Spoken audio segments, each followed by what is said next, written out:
The Force Awakens took a baseball bat wrapped in nostalgia and hit me over the head like Mark McGwire hitting 70. It punched me in the gut like the real deal Holyfield knocking out Mike Tyson in their first match. It was like getting checked into the boards by a full steam ahead Scott Stevens. But there was no pain. The punch of nostalgia came with a flood of happiness. I wasn't seeing stars after the jab, I was seeing Star Wars. No blood, no agony, just pure joy. A joy that sent shivers up my spine, a joy that gave me chills. Here are 5 times The Force Awakens gave me chills. The introduction of the Millennium Falcon was perfect. She sat dormant in the desert, just a piece of trash, nothing special in the eyes of those in the scavenging village. But for us, it was the Holy Grail, the most iconic ship ever, the vessel that turned our imagination on its head. When Rey said, "No, that one's garbage," and then she said the garbage will do, I actually didn't expect the camera to turn to reveal the Falcon. But when it did, oh man, my heart started beating to the tune of the Star Wars theme. It was like seeing a good friend after years of no communication. The chills were real.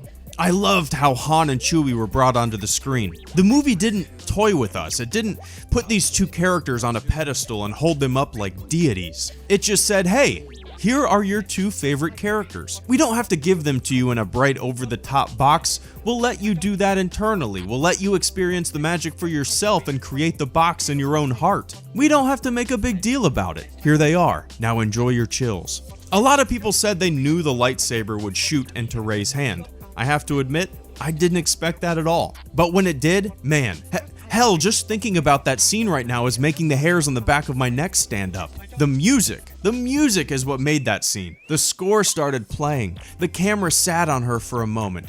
Excalibur found its way into our new hero's hand, and the battle of good versus evil was about to commence. That scene is so powerful. The way John Williams' score slowly plays, it's beautiful. Chills. When Han Solo died, it was sad. But what gave me goosebumps was the way Chewie reacted to this situation. A mournful yell, a scream of anger, a fit of rage. His best bud was just struck down by his own son, and Chewbacca wanted blood. Our sadness and anger was expressed through Chewie. When he's back at the Rebel base and the camera is on him, head in his hand, we all felt his pain. Sad chills.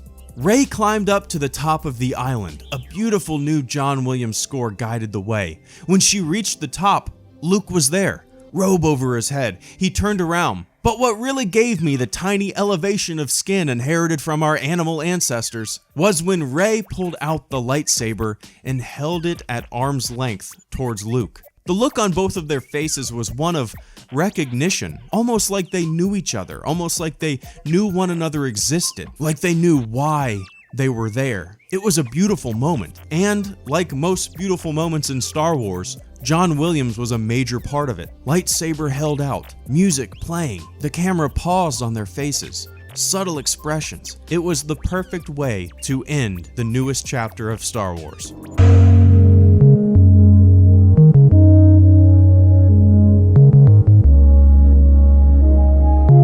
Always with you, what cannot be done. It's like doing here.